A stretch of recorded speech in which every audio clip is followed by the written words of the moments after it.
You're muted, brother. Yeah, I can't hear you. Can you hear me? There you go. You were on mute. Oh, I wasn't. I didn't switch anything. We're off to a hot start on this Monday edition of the Daily Dose. Welcome back and welcome to the first ever episode, Mondays with Scotty. It's a new thing we're starting with my man Scotty down below. You can follow him on Twitter at Scotty Drowned. Scott, how you feeling today? I'm doing well, man. Just coming off, another weekend. We had a weekend full of sports. I know you told us earlier you had a rough weekend, at least yesterday.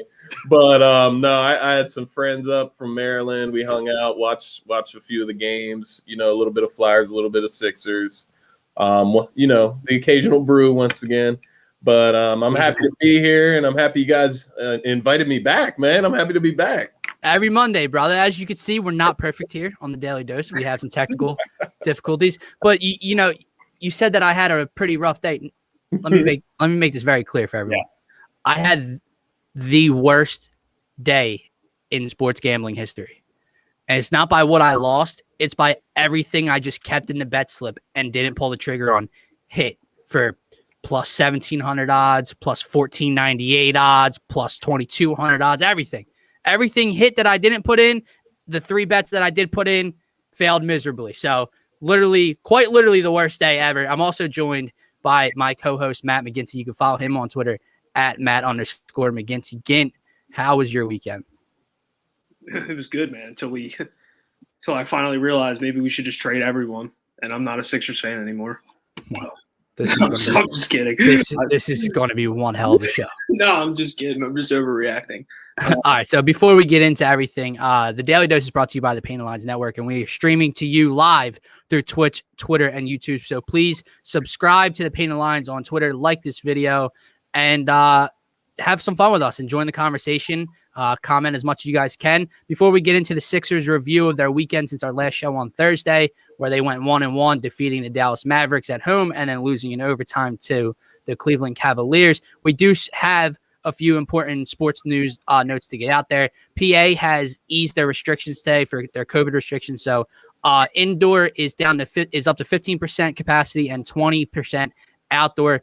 The city of Philadelphia still needs to allow this, but we are one step closer to having fans allowed back at the Wells Fargo Center and Citizens Bank Park by opening day. The Flyers take both in Buffalo from the Sabres over the weekend, both games by a score of 3-0. The Flyers improved to 11-4-3 on the season. I know they're in fourth place in the realigned Eastern Division. However, they've played 3 less games in the top 3 and had the best winning percentage out of those 4. So the Flyers are starting to find their groove. Philly spring training has started. They tied the Baltimore Orioles today 4-4. Aaron Nola got his first start of the spring. And boys, it is March 1st, which means tournament time. So in the coming days, the coming weeks, Gint and I and Scotty, when he joins us, we'll be talking some, rankings, bracketology, sleepers in the tournament, talking some Villanova because I, like Gint, am a Nova fan, just not as, heavy as he brings it because he's got to get his Nova jab in every show. And maybe we'll throw some Duke talk in there for Scott. But boys, let's get to the weekend with the Sixers. So like I said, they defeat the Mavs 111-97, and then they lose from a hell of a performance from Ben Simmons and Joel Embiid to the Cavs, just not enough from everyone else. Scott, let me get your thoughts on those games. You can kind of bounce back and forth from the two, whatever you want to do. Takeaways, whatever. Okay, yeah, I figured since the last time I was on the show, I kind of started with the bad. So let's start with the good from the Dallas game, right? I thought that was actually a really impressive win to, kind of take care of business finally, not have one of those late game breakdowns, give up a huge lead and allow the other team to come back. So they did get it closed out. The bench took care of that, towards the end of the third quarter. The starters were able to get a nice lead built there. And of course, we got to talk about Ben Simmons. It was something that was brought up. I was listening to WIP earlier today. Maybe shame on me for that, but no, I'm just kidding. But there was somebody saying something about Ben hasn't been taking as many free throws since he made the All-Star team.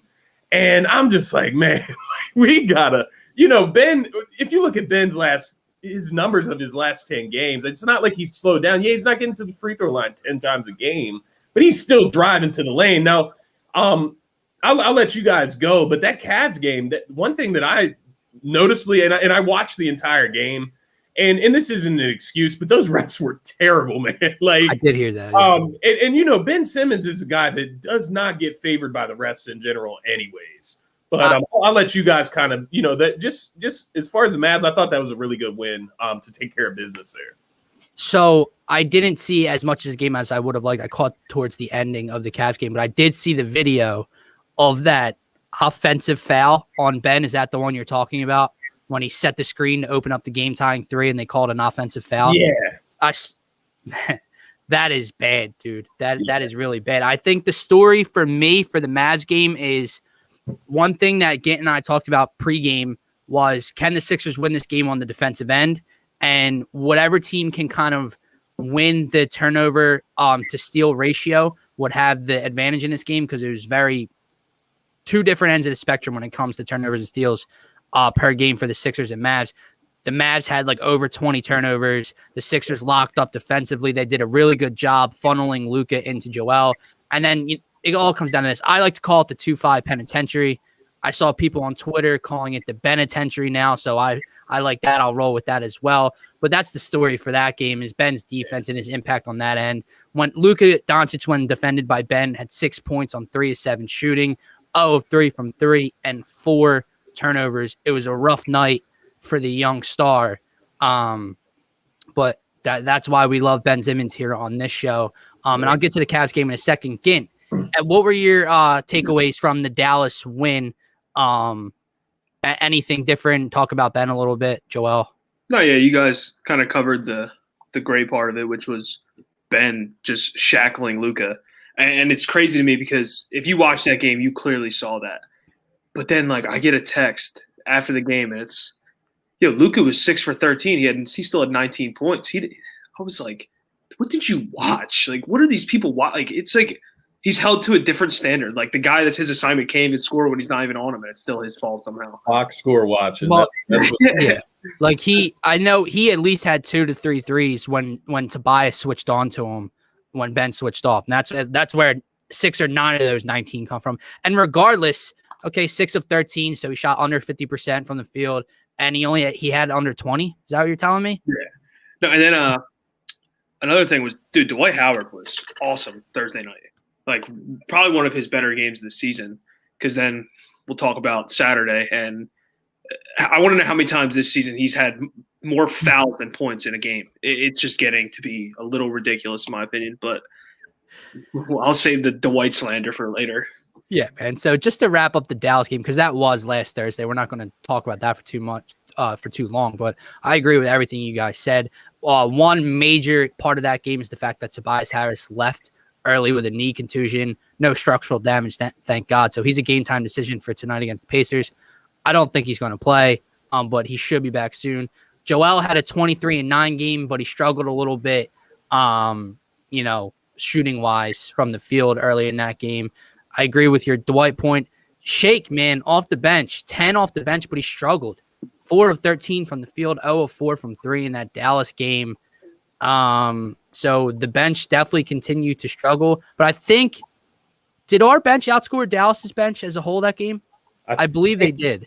So, because you had Shake get into double figures. Dwight had like 14. Yeah. So, like, skews it automatically. Right. It's close. What's up, Gint? I said it's pretty close because, like, Brunson had like 13.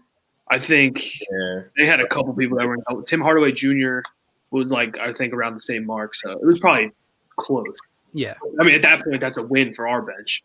They don't get outscored by 20 anymore to win. How about Josh Richardson, man? Yeah. Well, you guys, transitioning to the Cavs game, because that's more fresh in our minds, and that's what we're going to break down more, more thoroughly.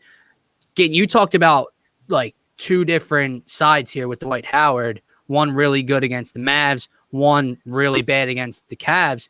Same can be said for Seth Curry.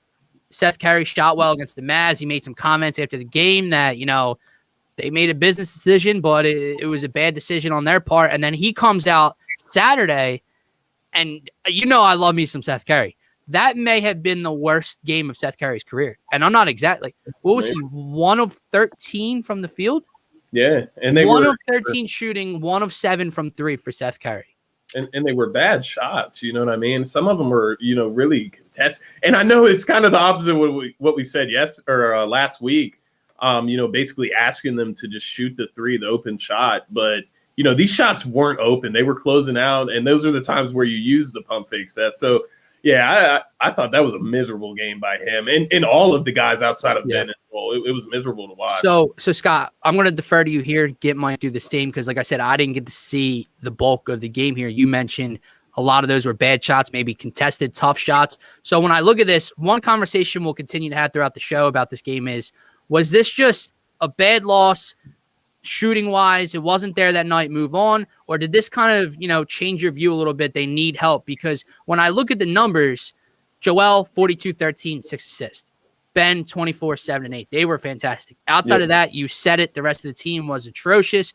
But I mean, when you look at the numbers, dude, Seth, 1 of 13 from the floor. They were 23 of 35 from the free throw line. And they lost by 3 in overtime.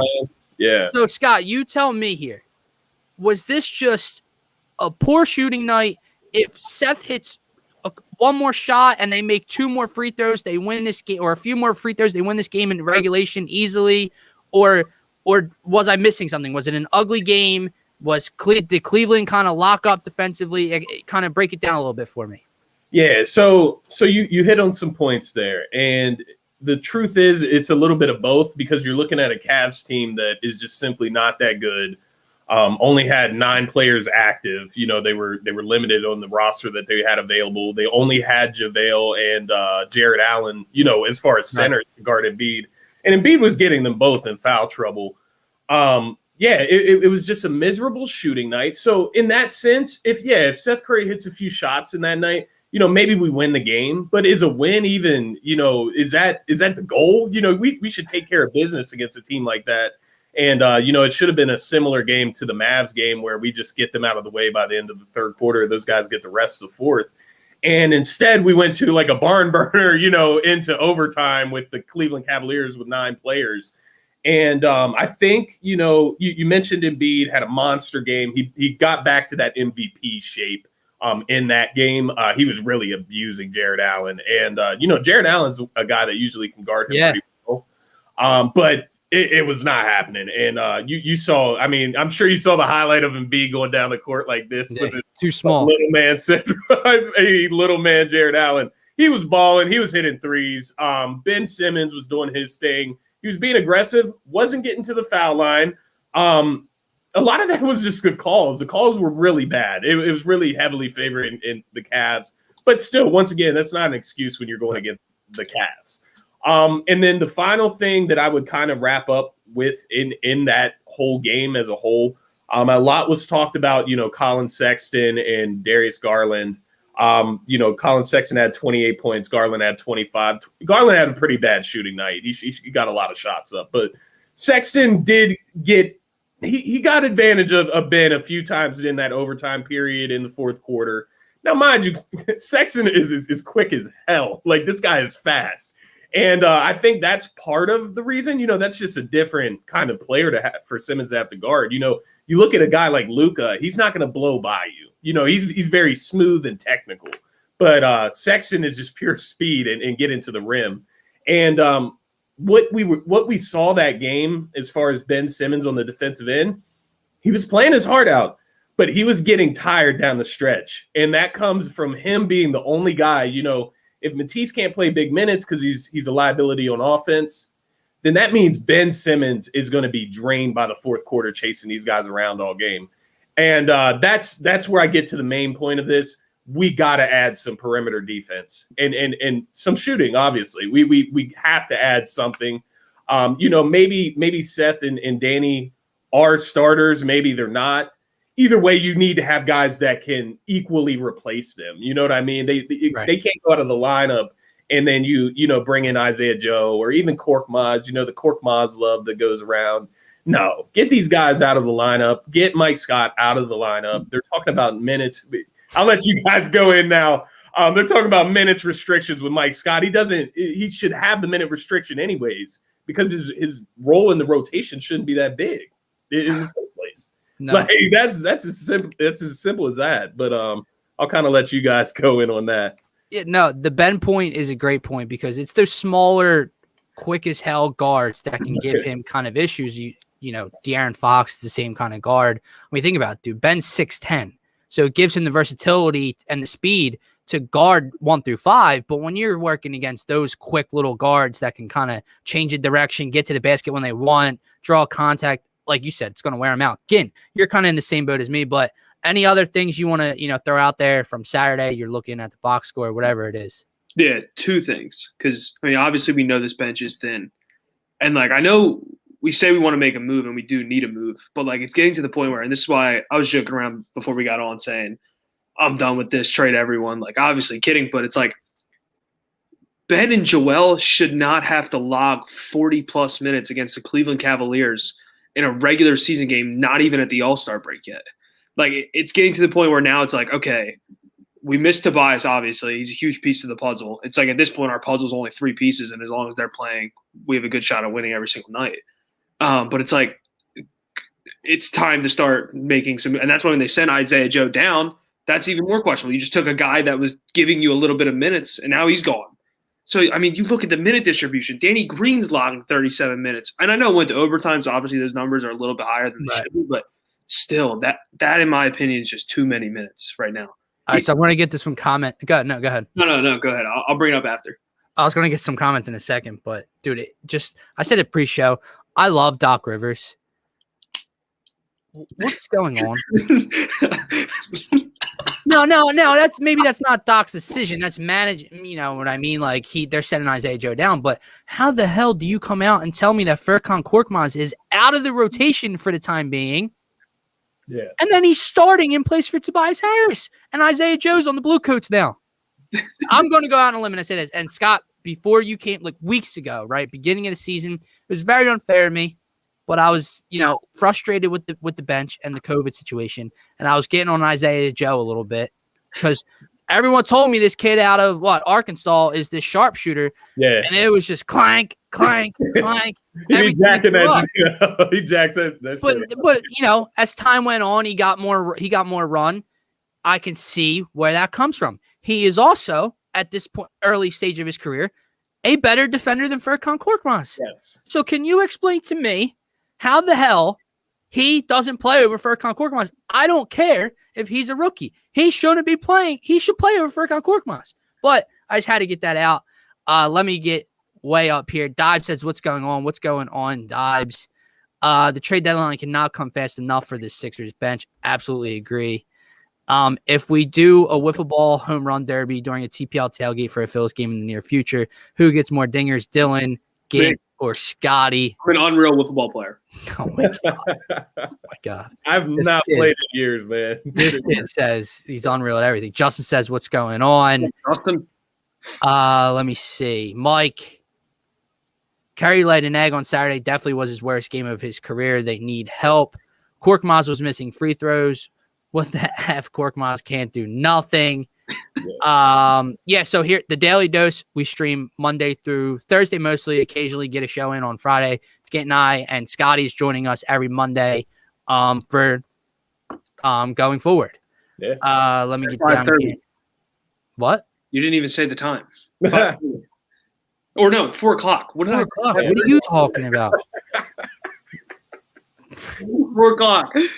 Korkmaz is a 22-game guy. He shows up every 22 games. I can't think of a guy like him. He's the most inconsistent player I've ever seen, dude. He's rough to watch. And I see that Doc sees it. The nights that Korkmaz isn't hitting, he started the other night, had 19 minutes. Doc had enough of it. But is our bench really that thin that's the point we're at? Anyway, the Cavs game, I agree with everything you guys have said so far. There's 2 key points here for me. Joel Embiid continues. Scott, you said he kind of got back to that MVP form. He shooting wise, he was off for about 3 or 4 games in a row. Little, not a rough stretch, but rough shooting percentage wise. And now he gets back 40-42 the other night. Great game.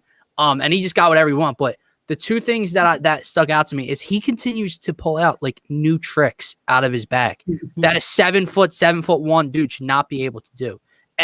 When he's in the low post, he did the Jaren Allen like 2 times down the stretch. Low post, back in, like before he starts his dribble, shoulder fake, turn, spin, dunk. And then he had the one crossover, step back, like James Harden-esque inside the arc. That was like towards the end of the half. Dude, that should not happen. I don't know how that's genetically possible. It really shouldn't happen.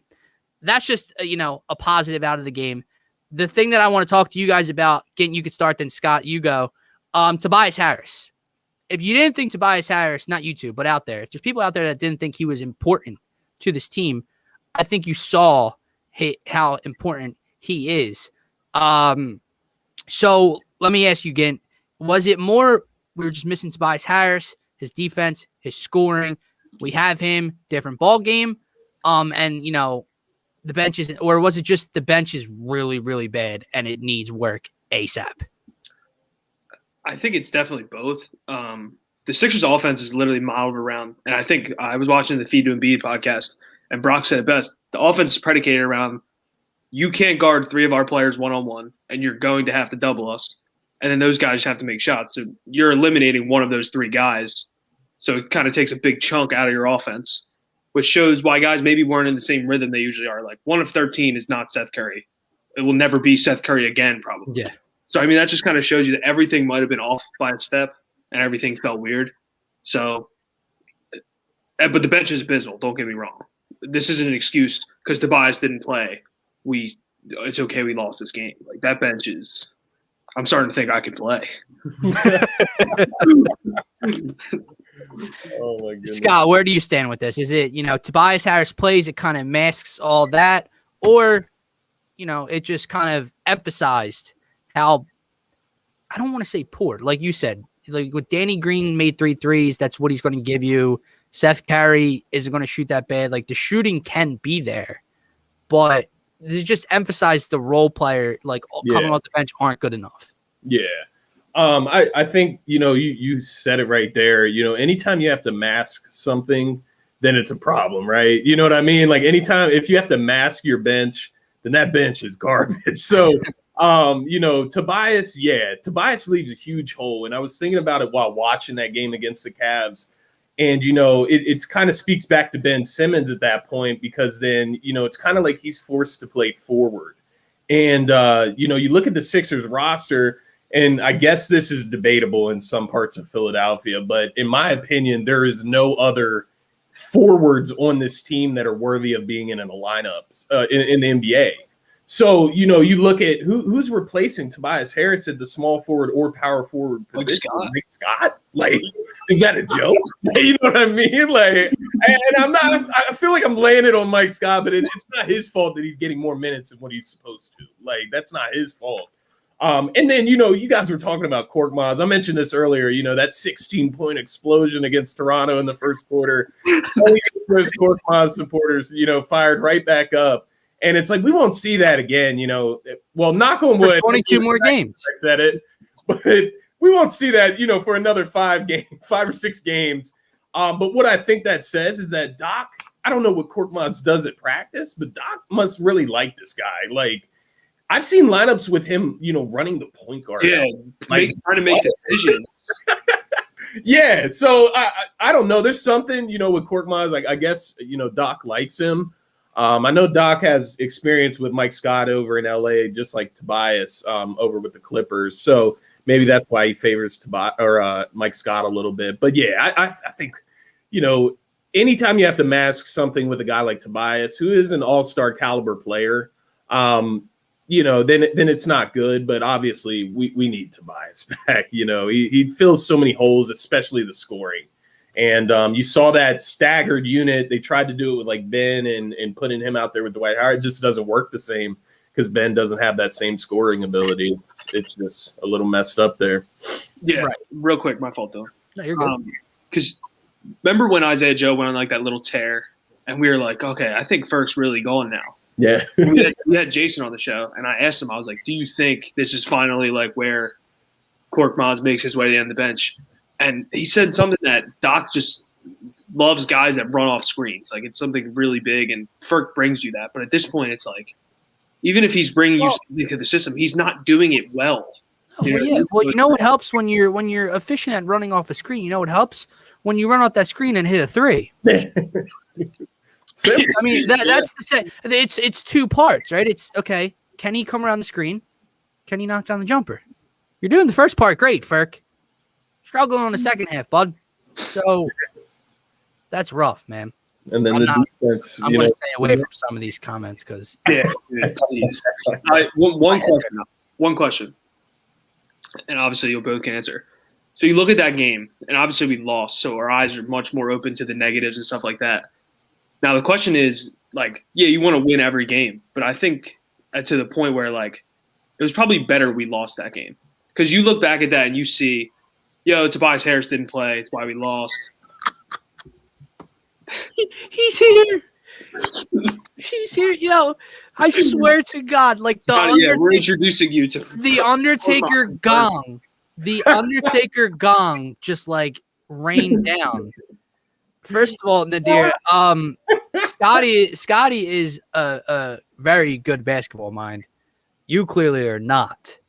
I'm getting these Korkmaz numbers pulled up because I need something explained to me. Yeah. I'm not understanding. Because Scott, so this man right here that comments, how do I say this? He told me that it is Doc Rivers' fault for Furkan Korkmaz's regression this season. And then I asked him, well, what exactly do you mean by that? Because, he's somehow been able to unlock MVP Embiid, should be all-star Tobias Harris. Like, he's unlocking all these really good players. So he said that Shake Milton and Furkan Korkmaz's 3-point percent under Brett Brown was like, he gave me the percentages, and then he told me what they are this year. So because they're shooting poorly from three, that is a direct result on the Hall of Fame. And here's what again, do you know what I love about Nadir? Now we're getting very off topic, but Nadir tries to twist the conversation to, like, does he or does he not rip Doc on the show? Get in the comments. Oh, all the time. So now he wants to say Hall of Fame coach because it fits his side of the story. Yeah, that's weird. It's the mold. It's his mold. Nadir, come on, man. Yeah, and I'm all for I have like players that I got this like niche liking for them. Yeah. They're not that good, and I would want them to be successful. Furkan's not on that list for me, but I get if he's on your list, like you try to support him and hope for the best with him. Well, not to cut you off, Scott. For what he is, like this dude, I just looked it up. He's supposed to be a 3-point deadeye, right? Like the shooting, because he's a defensive liability. He's not a playmaker. I mean, we could talk about this. He's shooting 32% from the 3-point. Like, it's okay because he'll windmill dunk out of nowhere sometimes. Windmill dunk. Well, Scott, you're new to the show here with us. Get knows I have a list of my own. TJ McConnell's of the world, but it's not a positive list. It's a list you would call like people that athletes that I just can't stand on my own teams. Like, you just have guys, like you just said, you have guys that you root for, but they're not that good. I have guys that I can't stand, and they're even on my own team. And he is 1,000% short on that list. TJ McConnell, he's on that list, Scott. Rocco. He's on that list. Scott Lawton was on that list, but he was currently removed because he got a hat trick on my birthday. So he currently got removed from the negative list here. But again, we still got to get those shirts made. Yeah. Scott, you ever watch WWE? Yeah. The Chris Jericho thing he used to do, like, you just made the list. That's what I'm gonna get. I'm gonna get a shirt like that, and I'm gonna have the names going down it. Oh man. But anywho, trying to move I don't even remember where we left off. Yeah, I don't know. Apparently Rocco was good here in Philly too. Only dude I know that can pull up from 40 feet and bury it, but then come up wide open and throw it off the top of the glass like it's a rocket launcher. But who was this guy saying, no NBA team can win as a center as nothing? Yeah, I'm not touching it. Listen, It's like the Monday scaries out here, dude. There's some bad comments. I'd rather have Beal and Furkan than Simmons. Yo, you guys are on a roll today. You're on a roll today. Anyway. Oh my goodness. Anyway. Man. Oh, okay. Got it. Got it. I'm good. I'm trying to be good. We're moving on to the Pacers preview. So after all of this, there's 2 games left before the All-Star break, I believe, correct? Or before the second half of the schedule, at least. But yeah, before the second half of the schedule. We have the Pacers at home tonight, and then the Jazz at home 2 nights from now. And the Sixers are still, after all the negative we just talked about, they're still in first place by half a game over the Brooklyn Nets. So let's see if they can get back in the win column tonight. The last time they took on the Pacers was that no Joel Embiid on the road in Indiana, crazy come from behind win carried by Tobias Harris and Ben Simmons. The comments. I'm getting distracted, guys. I'm getting distracted. Name a modern team that wasn't ran by LeBron James, Kevin Durant, and Kawhi Leonard. That's what at that point, you might as well just trade everyone for one of them. Yeah, I mean. Now, I may be missing something here. And he's not your traditional center. He's a power forward. But who led that team that beat LeBron James in his first year in Miami? Dirk. Yeah. Now, that's okay, fine. He's not a traditional center. Was Dirk Nowitzki? I mean, and Dirk Nowitzki's an all-time great. He's probably a top 5 power forward to ever live. But you have MVP Joel Embiid, and you know what I mean? You know what I mean with the supporting cast? Yeah, Tim Duncan. I mean, yeah, you remember Tim Duncan and the Spurs? Yeah, he was no good. Yeah. That's not a traditional center, though, Scotty. Dylan,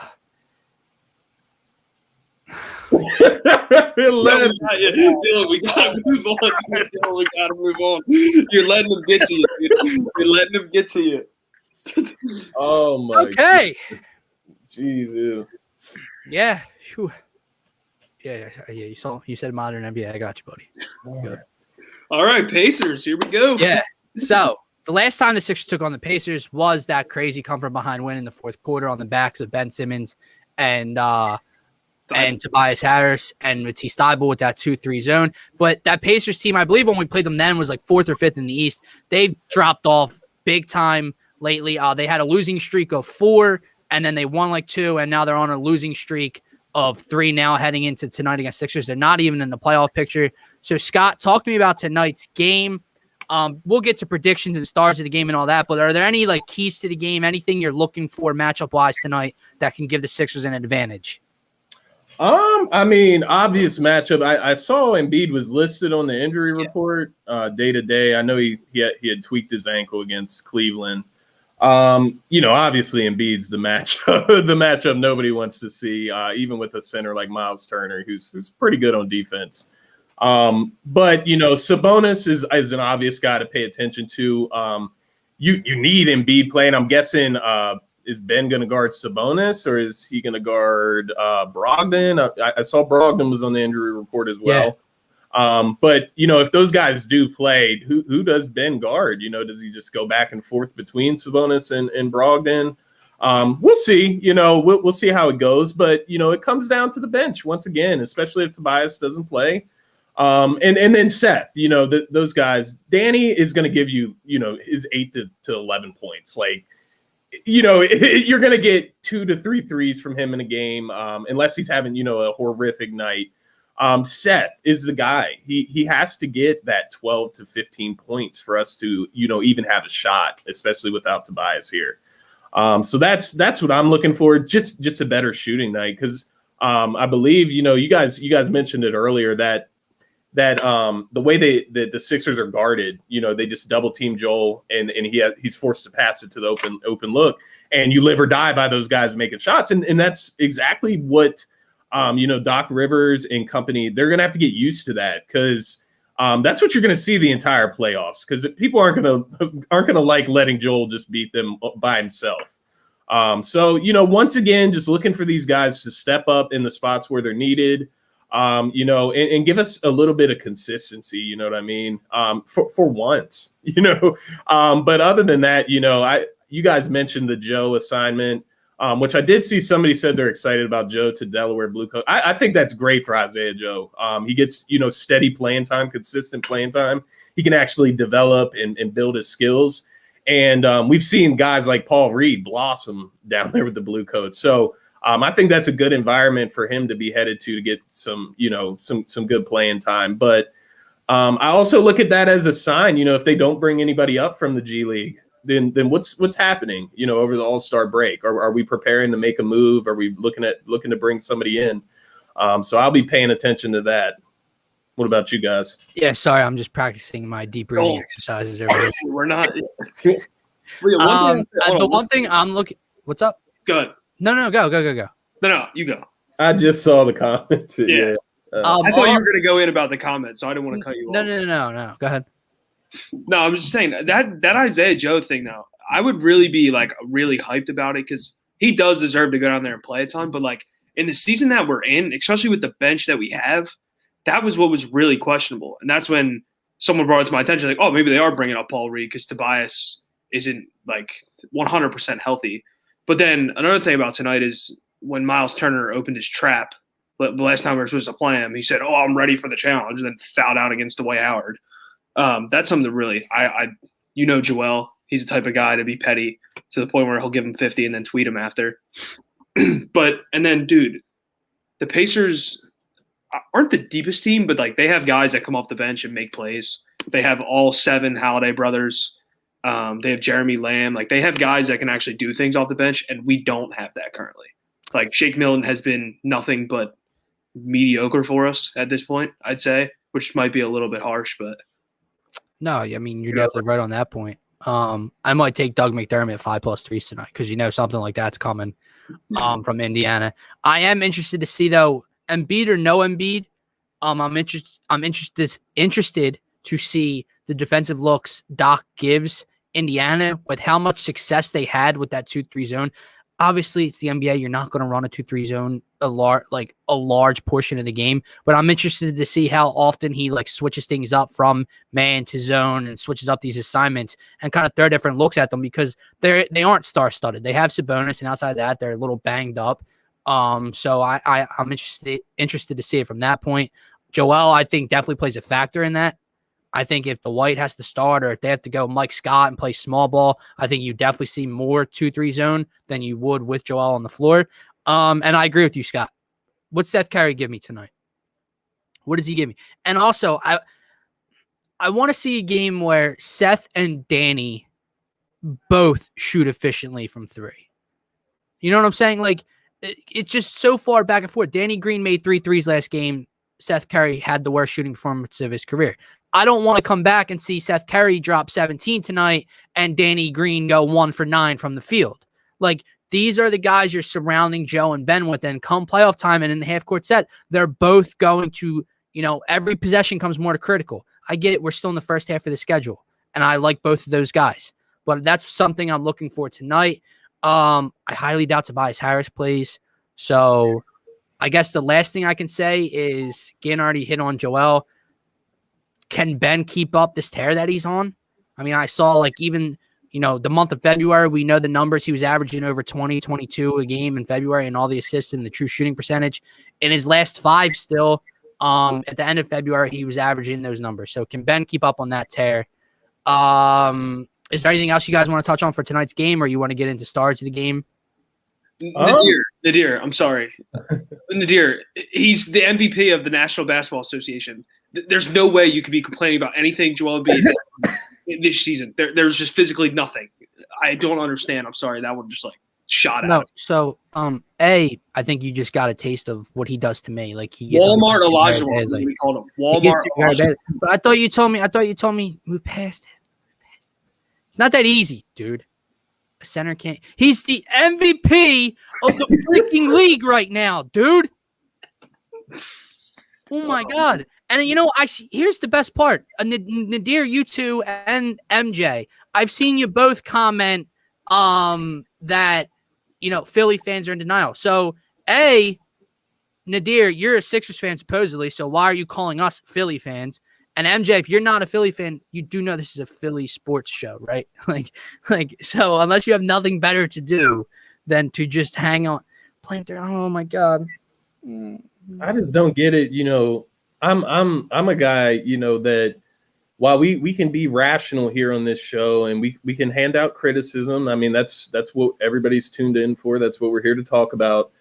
But, when we go to root for our team, it's not like I'm sitting there in the game, like saying like, oh, Furkan, trash bag Furkan Korkmaz. Yeah, I've won Furkan to hit a three. Oh, go ahead and miss it, Korkmaz. Go ahead, turn the ball over. Go ahead, be a liability on defense. Like, I'm not rooting for that. I want him to play well. And just like that, I want Embiid to play. So I don't get that mindset of, like trashing Embiid, but, hoisting Korkmaz up. I don't understand that. It's been the same question we've had since we started this show. We don't understand. I'm also being told MVPs don't win championships. I don't get it. Also, the comment he made earlier, Justin had the perfect answer. Are you calling Joel Embiid a, quote, traditional center? Born and raised in Philly, I know the Philly mentality well. Denial. It's why we never win. Stop it. Time to change our mindset. They're in first place. I'm sorry. Like, I don't want to, like, I'm losing my mind here. They're in first freaking place. This isn't the fourth place Sixers and Joel's playing out of his mind. You would have an argument. They've been in first place for how long now? Yeah, dude. It's What? Who cares if I'm the biggest court hitter of all time? Who cares? Nadir, you would have Nadir, but you got to be, in order to call somebody else irrational, you got to be rational yourself. He would have an ounce of a point, Scott, if he didn't trash the two superstars on this team and try to tell me that Furkan Korkmaz is critical. Like your basketball, like your knowledge then, in my opinion, I can't have a serious conversation with you because what? Yes, they're good. They are a good basketball team. They lost a bad game in overtime without their third best player, second best scoring option. What do you want from me? I mean, could you imagine what these guys would say about guys like, like Barkley and all these guys from the 90s that were shut out by MJ? I mean, do they do this? Do you do this when I don't know, when the Brooklyn Nets lost to the Cavs twice in a row? No. Did you do this when the Brooklyn Nets lost to the Washington Wizards up 5 when they had that crazy comeback with Beal and one? Do you do that when those teams lose to bad teams? No. It's only when Philly drops a bad one, not fully healthy. Look, dude, the Sixers are not a finished product. They are not. Their bench is not good enough to compete for a championship as is right now. Agreed. Okay? So no, I'm not sitting here like talking out of my ass. They're going to win the championship. Nothing. But come on. Yeah. They've been in first place for a large portion of the first half of the entire year. They still are. And you have an issue. You can't please them. You can't please anyone. No. Do you want to know what the true Philly mindset is? Because I've lived around here my entire life as well. Negativity. That's the mindset. There's always something to bitch about. Yeah. So you want to tell me I'm in denial? All you want to do is complain. Moving on. Tonight's game. Man, just enjoy. You know what I mean? It's just, it doesn't have to be like this trolling match. It's so ridiculous, man. Like Joel Embiid, he's playing the best basketball of his career. Just leave it at that. Like, you want to hate on that, that's fine. Like whatever. But he's playing the best basketball of his career. Ben is playing the best basketball of his career. These guys are multi-time all-stars. They're in the competition. Don't you start. Defensive player of the year. I mean, it's a little ridiculous. We gotta appreciate the stars a little bit. If Korkmaz wants to be talked better about, play better. Like it's that simple, man. Hit the shots. I had nothing to say about Korkmaz after the Toronto game because he did what he was supposed to. The last thing, I'm going to answer your question right now since you want to put in all caps because I didn't get to you yet. Are the Sixers starting five better than Brooklyn? Is anyone starting five better than the big three that Brooklyn has in the NBA right now? No.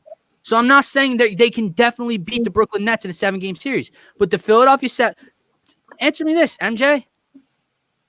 Who's stopping Joel Embiid? Anybody? Not the Andre Jordan. No. Like we're talking about Embiid playing games, but where has KD been the whole season? Yeah.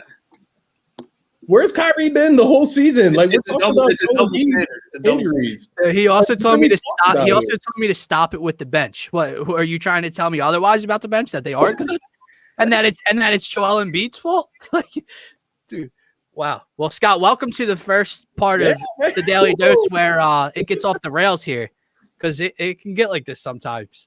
Let's get to our stars of the game tonight and our predictions for the Pacers-Sixers matchup. Scott, you can go first. Who is your Daily Dose star of the game tonight? Star of the night. I'm going to go Ben. I think he's going to make a big part of the defensive situation tonight. I mentioned it earlier, whether he guards Sabonis, Brogdon, whoever he's assigned to. It's going to play a big deciding factor in this game. And, of course, he is the facilitator. He gets other guys involved. He makes it easier for guys like Seth. So you just hope – oh man! You just hope that Ben comes out, with the aggressive mindset continuously, and hopefully get back to that free throw line a little bit more tonight. They're going to be missing Tobias, but Indiana is without T.J. Warren and LeVert, so they're without some guys as well. So no excuses tonight. Just get the W. The Indiana Pacers haven't been playing that good lately. They're 3-7 in their last 10. Just get the W. But I think Ben Simmons plays a big piece in that. Joel, if he does play, I hate saying things like this, but maybe, just a 25-point night for Joel tonight, and Ben maybe gets that 20-point mark, couple assists, defensive plays. But we'll see. Usually when Joel plays, he goes all the way in. So we'll see about that. What about you guys? I'm just going to brush him off as a troll from now on. Yeah. Moving past the show. But they want to talk about being rational, right, Scott? Can you educate the people that Bradley Beal and Levine aren't available for trade talks? Like they're not being traded. Okay? Would you trade Levine and Beal? Like, if you're those teams, would you guys trade Levine? But they're not rational. They just think, oh, let's go get one of those two. So I just have a question for everyone. Which one of these comments is up for worst comment of the show? This one, because this is a bad one. Apparently Andre Drummond stopping Joel Embiid. Or is it this one? Because they're two really bad comments. Somebody said trade Tobias for Andrew Wiggins. I mean, that's pretty wild as well. Dives is just messing with you. Oh, he's trolling. Okay. Yeah. I was like, whoa, that's a bad fit. But Dylan, I'm making my prediction. You didn't give me a star. Here's my thing. Usually we don't pick the same person, but I'm picking Ben tonight too. And the only reason why is because I know MJ is going to wake up tomorrow and be really upset that the Sixers won and Ben had a great game. So I'm going to pick him also. I want to put this out there right now. He's definitely trolling. I don't know. Here's all I want to say before I give my prediction. If the Sixers lose, they drop this game to a bad Pacers team. If Ben doesn't show up, whatever. You guys want to come on here and do the same thing you're doing right now, feel free to do it tomorrow, and me and Gint will take it, and we'll have to read your comments, and we'll discuss with you guys. However, if they beat the Pacers and Ben goes for over Ben dominates defensively, goes for over 20, whatever it is, I want you right back here tomorrow, not picking and choosing when you want to come on. The fact, can you listen for, like, we were having a conversation about trading Ben Simmons when he's literally been averaging over the last month 23, 8, 7, best defensive player in the NBA. And we're 60% shooting. Yeah. The point is we need to get rid of him. Okay. Anyway, my point, you know what? We're going to do this first ever time here on the Daily Dose. Ben Simmons is my star of the game. There it is. Because you pissed me off. And now he's going to go, what are you? Hey, I'll pray for you guys. If Ben sucks tonight, if Ben sucks, the show's canceled. The worst part is the fact that, like, Ben will get shut down tonight, and Cork Miles will have like 18 with like 6 threes. I don't understand. It's so funny, like this Levine and Beal thing, that oh, trade for them. Bradley Beal has been on the trade market for 4 years, and they haven't moved him. Like, why do people think he's going somewhere?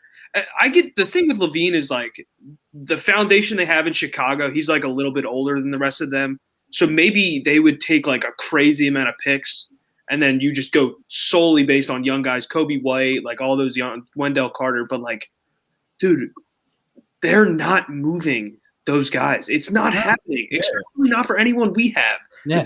They want 0 points, Tyrese Maxey? So here's the best part. Scott, I'm going to get you well acquainted with our friend Nadir here. So Nadir says we are not trolling. We just have different opinions. That's fine. That's what I like. You guys, like, I'm getting mad. Like, I'm yelling. I find this funny. Like, I don't mind doing this with you guys. Okay. You drive me nuts, but I don't mind doing it. However, Nadir, again, didn't 2 weeks ago or so, Nadir, didn't he convert To Benism. Yes. to Benism? He changed his mind. He wasn't that sold on Cork anymore. And Ben, he came around on Ben. So you're telling me we have a difference in opinions, but you're agreeing with the guy that's saying Ben needs to go. I don't get it. And if we want to talk about that 3-pointer, I'll be the first one to say it. Look good. Shit looks smooth. I don't understand smooth. it, man. So you're right on one thing, MJ. He's trolling the shit out of me because I want to see it a little bit more. And I ain't going to get it. And I'm not that guy. Trolling us with that 3-pointer. He is. Yeah. He's right about that. He's trolling us with that. Yeah, I just don't get it, man. I know the situation was the end of the game, but it looked so smooth coming off the dribble. First of all, not even at the line, probably 4 or 5 feet behind the line. A couple steps behind. Quiche it. And then, like, you watch Giannis take it. Like, you're telling me he doesn't watch other guys in the NBA shoot from 3, and he says, damn, that's ugly. I could do that. Like, I could do better than that. So it's the mental part that I just don't quite understand, but you know how I feel about that. Here's another thing on the situation, because you guys saw that girl from Barstool today said, he shoots better than Russell Westbrook, and Russell Westbrook jacks threes, so therefore he should jack threes. But it's just the nature of, like, Ben realizes the fact that he will never probably be a 40% 3-point shooter, and that there's better shots out there. Right. And I understand the fans would love for him to shoot a corner 3 and it go in. Yeah, I understand it, but I don't think it's coming. And maybe it does one day, and hopefully it does, but, like, we need to move on to this horrible narrative on where he has to shoot 3-pointers. He's made the All-Star team 3 years straight now without shooting 3-pointers. And, yeah, like, you don't want to have your career just be an all-star. Like, it's not. Well, not to mention, isn't Russell Westbrook shooting 28% from 3? Yeah, but it's like they'd rather that. They'd rather 28%. And how's that 3-point percentage, you know, translating to the Wizards' record this year and the Wizards' success this year? Not too good, is it? They'd rather that. At this point, I'm starting to think the fans want. I don't want him to shoot. I want him to leave the city. Yeah. He ain't going anytime soon. I look at, Ben's fit in the offense, and it's like you would have to restyle the entire offense just to force him to shoot. Like, the offense isn't built for him to shoot. It's built for Seth Curry, Danny Green, the other guys, Tobias, to get open shots. Ben's the driver. Joel Embiid's the star scorer. That's how the offense is constructed. So, these, like, I think Ben, part of me thinks he can shoot. I think it is, we all talk about it. It's the mentality, it's the mental part of it. That it's just not anything he's ever done. You look at Ben, he's probably been, the biggest guy everywhere he goes that can handle the ball. So, like, he'll dunk on you. He doesn't need to shoot a 3. So, I think the cries for Ben to shoot are games like Cleveland where, Seth can't hit a shot. So you want Ben to shoot because other guys can't hit the shots that they're supposed to. I just, unless they reconstruct the whole offense in the coming seasons, I don't see Ben turning into this, like, prolific 3-point shooter. Now, maybe, in a sense, like a Jason Kidd type, where if he's just left wide open for no reason, he can pull it, whatever. But he's never going to be like this prolific shooter. I just don't see it. You guys realize we're having this conversation and they're in first place? Yeah. We're 22-12. We're 22-12. We have 2 All-Stars. Should have had 3. And again, this isn't me saying, "Oh, they're in first place, so they're the best team in the." They're going to beat Brooklyn, and they don't have any holes, and who cares? Blah blah blah. I'm not saying that. They're in first place, and we're sitting here talking like this is the conversation we have to have because of a bad loss. Yeah, dude. And then, like another thing is like the cry for shooting. It's like you built this roster after the abysmal one you built last year, predicated around just getting guys that can space the floor for your two guys that didn't look like they could play together last year, and Panic Button was being pressed by everyone in the world. So now it's like we gave up Josh Richardson for Seth Curry, and Josh Richardson's probably like overall a better basketball player than Seth Curry. But like you made that move for Ben Simmons and Joel Embiid. You didn't make that move because you thought Seth Curry was a better basketball player. Like I just don't get the crowd. So let me ask you guys this: Brooklyn's defense still trash? Yeah, it's not going to get any better. Oh, okay. So we're talking playoffs here. Half court, right? Oh. They don't need to play defense in the playoffs? They're just going to score 137 a night and then beat a team 4 times. That's what I don't get, man. I just don't get why Brooklyn, gets the benefit of the doubt when they have a terrible defense. The numbers don't lie. Their offense is worldly, all worldly. Obviously, they have 3 of the best scorers ever. But, at the end of the day, you guys mentioned playoffs and half-court offense, but you don't want to talk about defense when it comes to the Nets, when that's what the playoffs are about. The Lakers were not just AD and LeBron on the offensive end, guys hitting shots. They played great defense last year. Miami played great defense, great team basketball last year. And, I just think it's getting so like misconstrued here on what we're looking at. You're looking at a team in Brooklyn that has had how many games has these 3 stars played together? Not a lot. Not over 10. 2. Not over 10. Yeah, not even over 5 probably, right? Like I think it was 7 or something like that last time I looked. I don't remember. Right. So the narrative is that the fact that they haven't had KD. So just imagine when they get KD. Okay. Well, what if it doesn't go that way? And Steve Nash is also head coach. And I just want to say this. They score in 130 a night on the same opponent four times in a series? No, it just doesn't happen. No, it doesn't. Like, here's the best part. So their argument is that the first place doesn't matter because it's the Sixers, but the regular season doesn't matter for the Nets. It'll still translate to the postseason, but it won't translate for the Sixers. I'm not understanding here. It's unbelievable, dude. And we had Paul Hembekides from ESPN's Get Up on before when the trade happened. Remember, Gint? And what was that stat? Or just after the trade, I think. Remember that stat he gave us with their defense? Yeah, it was the night of the trade. And no championship, no team that has ever won a championship with the defensive numbers that they've had, like even close.